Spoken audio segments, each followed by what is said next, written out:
the Seas by Jules Verne. Second Part. Chapter 11. The Sargasso Sea. The Nautilus didn't change direction. For the time being, then, we had to set aside any hope of returning to European seas. Captain Nemo kept his prow pointing south. Where was he taking us? I was afraid to guess. That day the Nautilus crossed an odd part of the Atlantic Ocean. No one is unaware of the existence of that great warm water current known by name as the Gulf Stream. After emerging from channels off Florida, it heads towards Spitzbergen, but before entering the Gulf of Mexico near latitude 44 degrees north, this current divides into two arms.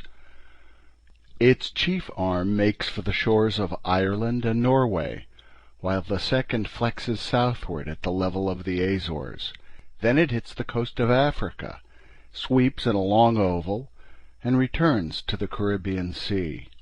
Now then, this second arm, more accurately a collar, forms a ring of warm water around a section of cool, tranquil, motionless ocean called the Sargasso Sea. This is an actual lake in the open Atlantic, and the great current's waters take at least 3 years to circle it. Properly speaking, the Sargasso Sea covers every submerged part of Atlantis. Certain authors have even held that the many weeds strewn over this sea were torn loose from the prairies of that ancient continent. But it's more likely that these grasses, algae, and fucus plants were carried off from the beaches of Europe and America, then taken as far as this zone by the Gulf Stream.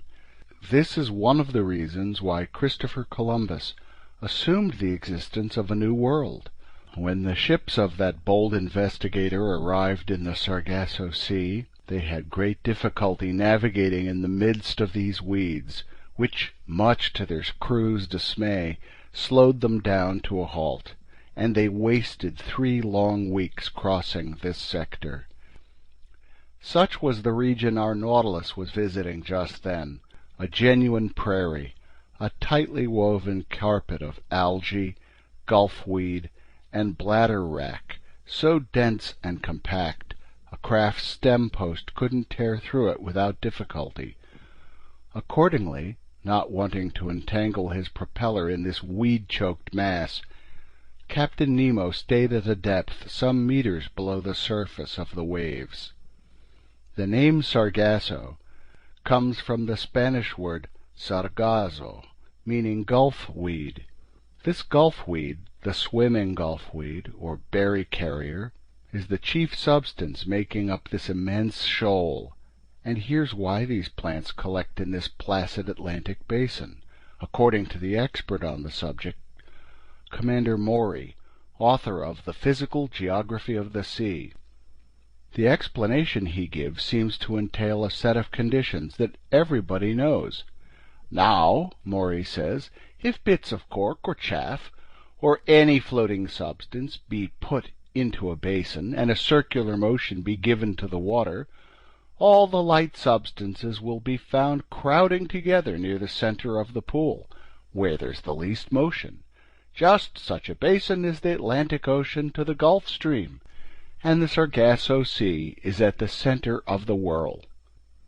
I share Maury's view, and I was able to study the phenomenon in this exclusive setting where ships rarely go. Above us, huddled among the brown weeds, there floated objects originating from all over, tree trunks ripped from the Rocky Mountains or the Andes, and sent floating down the Amazon or the Mississippi. Numerous pieces of wreckage, remnants of keels or undersides, bulwarks staved in and so weighed down with seashells and barnacles they couldn't rise to the surface of the ocean. And the passing years will some day bear out Maury's other view, that by collecting in this way over the centuries, these substances will be turned to stone by the action of the waters, and will then form inexhaustible coal fields. valuable reserves prepared by far-seeing nature for that time when man will have exhausted his mines on the continents. In the midst of this hopelessly tangled fabric of weeds and fucus plants, I noted some delightful pink-colored, star-shaped Alcyon coral, sea anemone trailing the long tresses of their tentacles, some green, red, and blue jellyfish, and especially those big rhizostome jellyfish that Cuvier described, whose bluish parasols are trimmed with violet festoons. We spent the whole day of February the 22nd in the Sargasso Sea, where fish that dote on marine plants and crustaceans find plenty to eat. The next day the ocean resumed its usual appearance. From this moment on, for 19 days from February 23rd to March 12th, the Nautilus stayed in the middle of the Atlantic, hustling us along at a constant speed of 100 leagues every 24 hours. It was obvious that Captain Nemo wanted to carry out his underwater program, and I had no doubt that he intended, after doubling Cape Horn, to return to the Pacific South Seas. So Ned Land had good reason to worry. In these wide seas, empty of islands, it was no longer feasible to jump ship, nor did we have any way to counter Captain Nemo's whims. We had no choice but to acquiesce. But if we couldn't attain our end through force or cunning, I like to think we might achieve it through persuasion. Once this voyage was over, might not Captain Nemo consent to set us free, in return for a promise never to reveal his existence, our word of honor, which we sincerely would have kept? However, this delicate question would have to be negotiated with the captain. But how would he receive our demands for freedom? At the very outset, and in no uncertain terms, hadn't he declared that the secret of his life required that we be permanently imprisoned on board the Nautilus? Wouldn't he see my 4-month silence as a tacit acceptance of this situation? Would my returning to this subject arouse suspicions that could jeopardize our escape plans, if we had promising circumstances for trying again later on? I weighed all these considerations, turned them over in my mind, submitted them to Conseil, but he was as baffled as I was. In short, although I'm not easily discouraged, I realized that my chances of ever seeing my fellow men again were shrinking by the day, especially at a time when Captain Nemo was recklessly racing toward the South Atlantic. During those 19 days just mentioned, no unique incidents distinguished our voyage. I saw little of the captain. He was at work. In the library I often found books he had left open, especially books on natural history. He had thumbed through my work on the great ocean depths, and the margins were covered with his notes, which sometimes contradicted my theories and formulations. But the captain remained content with this method of refining my work, and he rarely discussed it with me. Sometimes I heard melancholy sounds reverberating from the organ, which he played very expressively, but only at night in the midst of the most secretive darkness, while the Nautilus slumbered in the wilderness of the ocean. During this part of our voyage, we navigated on the surface of the waves for entire days. The sea was nearly deserted. A few sailing ships, laden for the East Indies, were headed toward the Cape of Good Hope. One day we were chased by the longboats of a whaling vessel, which undoubtedly viewed us as some enormous baleen whale of great value. But Captain Nemo didn't want these gallant gentlemen wasting their time and energy, so he ended the hunt by diving beneath the waters. This incident seemed to fascinate Ned Land intensely. I'm sure the Canadian was sorry that these fishermen couldn't harpoon our sheet-iron cetacean and mortally wound it.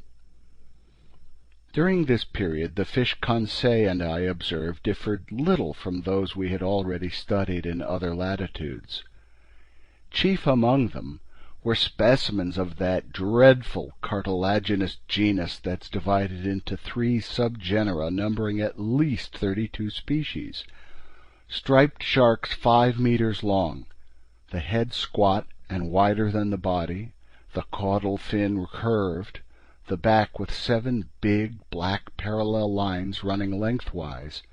Then purlin sharks, ash gray, pierced with 7 gill openings, furnished with a single dorsal fin, placed almost exactly in the middle of the body.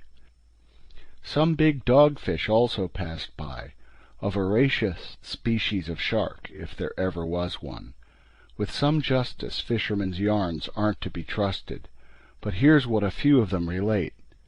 Inside the corpse of one of these animals there were found a buffalo head and a whole calf, in another 2 tuna and a sailor in uniform, in yet another a soldier with his saber, in another, finally, a horse with its rider. In candor, none of these sounds like divinely inspired truth, but the fact remains that not a single dogfish let itself get caught in the Nautilus's nets, so I can't vouch for their veracity. Schools of elegant, playful dolphins swam alongside for entire days. They went in groups of 5 or 6, hunting in packs like wolves over the countryside. Moreover, they're just as voracious as dogfish, if I can believe a certain Copenhagen professor who says that from one dolphin's stomach he removed 13 porpoises and 15 seals. True, it was a killer whale, belonging to the biggest known species, whose length sometimes exceeds 24 feet.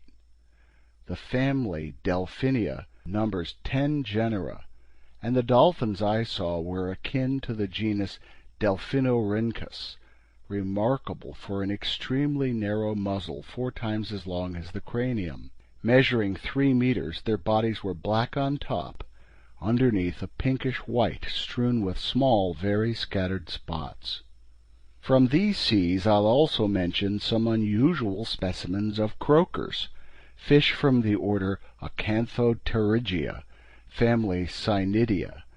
Some authors, more artistic than scientific, claim that these fish are melodious singers, that their voices in unison put on concerts unmatched by human choristers. I don't say nay, but to my regret these croakers didn't serenade us as we passed. Finally, to conclude, Conseil classified a large number of flying fish. Nothing could have made a more unusual sight than the marvelous timing with which dolphins hunt these fish. Whatever the range of its flight, however evasive its trajectory, even up and over the Nautilus, the hapless flying fish always found a dolphin to welcome it with open mouth. These were either flying gurnards or kite-like sea robins, whose lips glowed in the dark, at night scrawling fiery streaks in the air, before plunging into the murky waters like so many shooting stars. Our navigating continued under these conditions until March 13th. That day the Nautilus was put to work in some depth-sounding experiments that fascinated me deeply. By then we had fared nearly 13,000 leagues from our starting point in the Pacific high seas. Our position fix placed us in latitude 45 degrees 37 minutes south and longitude 37 degrees 53 minutes west. These were the same waterways where Captain Denham, aboard the Herald, paid out 14,000 meters of sounding line without finding bottom. It was here, too, that Lieutenant Parker, aboard the American frigate Congress, was unable to reach the underwater soil at 15,149 meters. Captain Nemo decided to take his Nautilus down to the lowest depths in order to double-check these different soundings. I got ready to record the results of this experiment.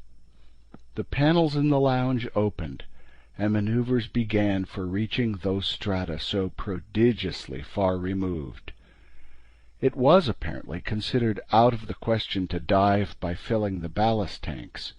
Perhaps they wouldn't sufficiently increase the Nautilus's specific gravity. Moreover, in order to come back up, it would be necessary to expel the excess water, and our pumps might not have been strong enough to overcome the outside pressure. Captain Nemo decided to make for the ocean floor by submerging on an appropriately gradual diagonal with the help of his side fins, which were set at a 45° angle to the Nautilus's waterline.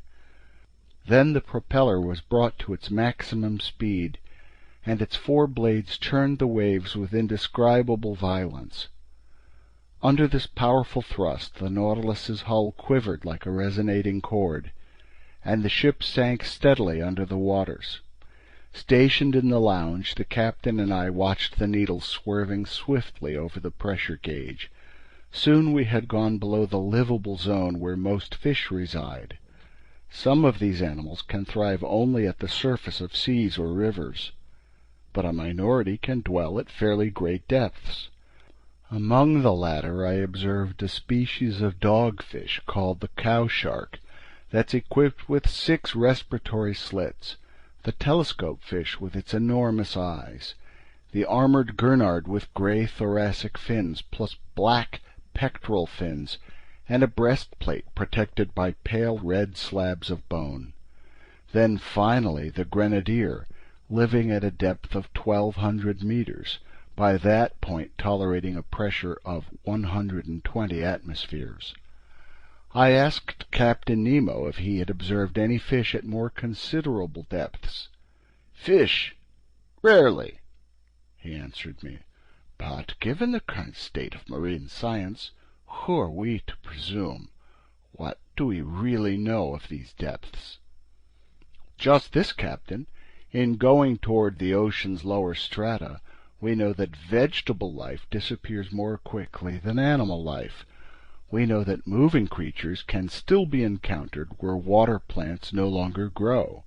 We know that oysters and pilgrim scallops live in 2,000 meters of water, and that Admiral McClintock, England's hero of the polar seas, pulled in a live sea star from a depth of 2,500 meters. We know that the crew of the Royal Navy's Bulldog fished up a starfish from 2,620 fathoms, hence from a depth of more than 1 vertical league. Would you still say, Captain Nemo, that we really know nothing?" "No, Professor," the captain replied. "I wouldn't be so discourteous. Yet I'll ask you to explain how these creatures can live at such depths." "I explain it on 2 grounds," I replied. "In the first place, because vertical currents, which are caused by differences in the water's salinity and density, can produce enough motion to sustain the rudimentary lifestyles of sea lilies and starfish." "True," the captain put in. "In the second place, because oxygen is the basis of life, and we know that the amount of oxygen dissolved in salt water increases rather than decreases with depth, that the pressure in these lower strata helps to concentrate their oxygen content." "Oh, we know that, do we?" Captain Nemo replied in a tone of mild surprise. "Well, Professor, we have good reason to know it because it's the truth. I might add, in fact, that the air bladders of fish contain more nitrogen than oxygen when these animals are caught at the surface of the water, and conversely more oxygen than nitrogen when they're pulled up from the lower depths, which bears out your formulation. But let's continue our observations." My eyes flew back to the pressure gauge. The instrument indicated a depth of 6,000 meters. Our submergence had been going on for an hour. The Nautilus slid downward on its slanting fins, still sinking. These deserted waters were wonderfully clear, with a transparency impossible to convey. An hour later we were at 13,000 meters, about 3¼ vertical leagues, and the ocean floor was nowhere in sight. However, at 14,000 meters I saw blackish peaks rising in the midst of the waters. But these summits could have belonged to mountains as high or even higher than the Himalayas or Mont Blanc, and the extent of these depths remained incalculable. Despite the powerful pressures it was undergoing, the Nautilus sank still deeper. I could feel its sheet iron plates trembling down to their riveted joins.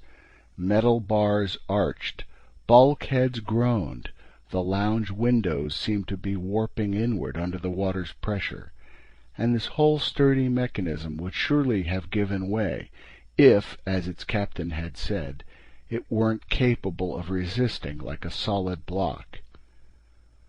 While grazing these rocky slopes lost under the waters, I still spotted some seashells, tube worms, lively annelid worms from the genus Spirorbis, and certain starfish specimens. But soon these last representatives of animal life vanished, and 3 vertical leagues down, the Nautilus passed below the limits of underwater existence, just as an air balloon rises above the breathable zones in the sky. We reached a depth of 16,000 meters, 4 vertical leagues, and by then the Nautilus's plating was tolerating a pressure of 1,600 atmospheres. In other words, 1,600 kilograms per each square centimeter on its surface. "What an experience!" I exclaimed, "traveling these deep regions where no man has ever ventured before.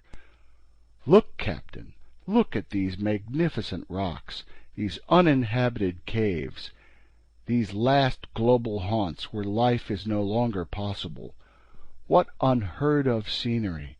And why are we reduced to preserving it only as a memory?" "Would you like," Captain Nemo asked me, "to bring back more than just a memory?" "What do you mean?" "I mean that nothing could be easier than taking a photograph of this underwater region."